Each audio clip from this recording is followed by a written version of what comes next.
blagdan,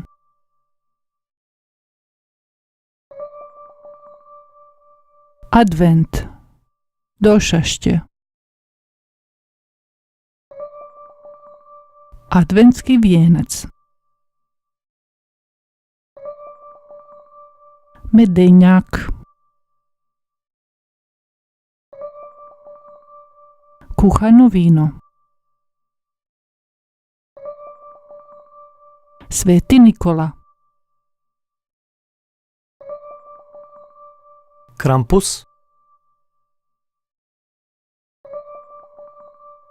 šiba,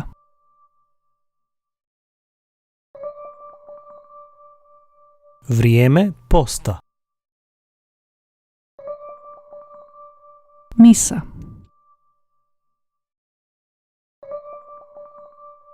badnjak,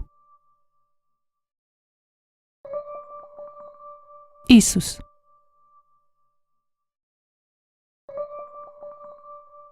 Isusovo rođenje,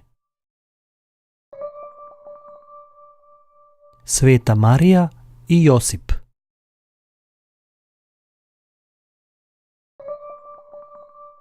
jaslice, jasle, pjevati božićne pjesme, polnoćka, božićno drvce, božićna jelka, bor, kititi božićno drvce, Sveti Stjepan, Štefanje, imendan,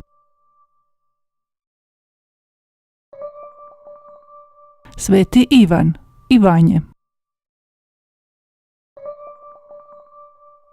darivanje,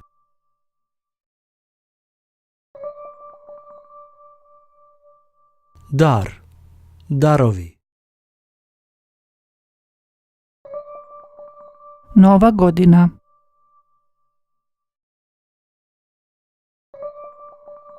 Sveta tri kralja,